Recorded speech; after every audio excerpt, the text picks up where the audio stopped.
ఇచ్చిన మా నార్త్ నియోజకవర్గ ప్రజలకి అట్లాగే భారతీయ జనతా పార్టీ అగ్ర నాయకత్వానికి రాష్ట్ర నాయకత్వానికి గౌరవనీయులైన చంద్రబాబు నాయుడు గారికి తెలుగుదేశం పార్టీకి పవన్ కళ్యాణ్ గారికి జనసేన పార్టీ నాయకులకి అందరికీ కూడా ముందుగా నా యొక్క హృదయపూర్వకమైన ధన్యవాదములు నమస్కారములు తెలియజేసుకుంటున్నా అధ్యక్ష నేను ఏదైతే మాట్లాడదాం అనుకున్నానో మిగిలిన సభ్యులందరూ అదే మాట్లాడిస్తారు అధ్యక్ష. ఇక నా మాట్లాడడానికి పెద్దగా లేదు, అయినప్పటికీ రిపీట్ చేయడం అనేది సాంప్రదాయం కాదు కాబట్టి మళ్ళీ మీరు సమయము కొంచెం తగ్గించి మాట్లాడమని సూచన చేసిన దాని వలన అతి తక్కువగానే మాట్లాడతాను అధ్యక్ష.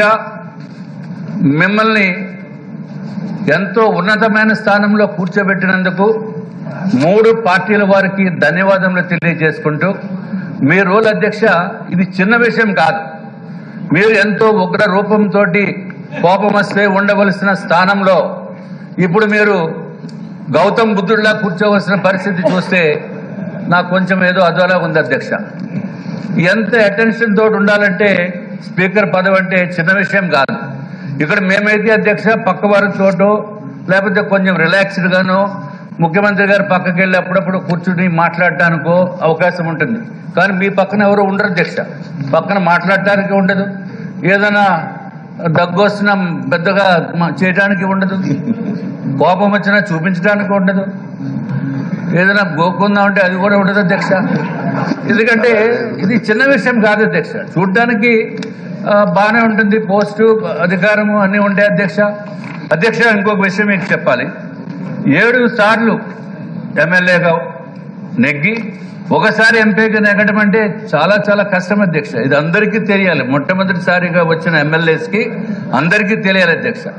నేను 2వ సారి ఎమ్మెల్యేగా అయ్యేటప్పటికే నాకు సగం గరిపింది అధ్యక్ష. చాలా కష్టం అధ్యక్ష.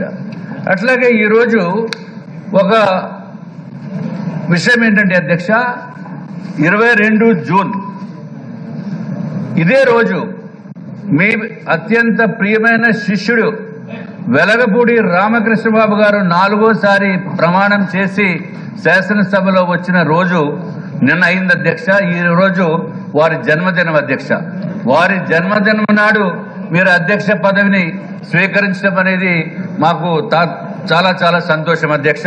ముందుగా మీ ద్వారా మా మిత్రుడైన వెలగపూడి రామకృష్ణబాబు గారికి హృదయపూర్వకమైన జన్మదిన శుభాకాంక్షలు తెలియజేసుకుంటూ, అట్లాగే మీకు కూడా అధ్యక్ష మా యొక్క శుభాకాంక్షలు అభినందనలు తెలియజేసుకుంటున్నాం అధ్యక్ష. ఇంకొక విషయం ఏంటంటే అధ్యక్ష, ఈరోజు ప్రతిపక్షము రావటం లేదు అధ్యక్ష. చాలా చాలా దురదృష్టకరమైన విషయం. ప్రతిపక్షములో వాళ్ళు ఇదివరకు అధికార పక్షంలో ఉంటూ ఎన్నో దుర్మార్గ పనులు చేసి మీ ఇంటి పైన దాడి చేసిన రోజు నేను అక్కడికి రావటం జరిగింది అధ్యక్ష.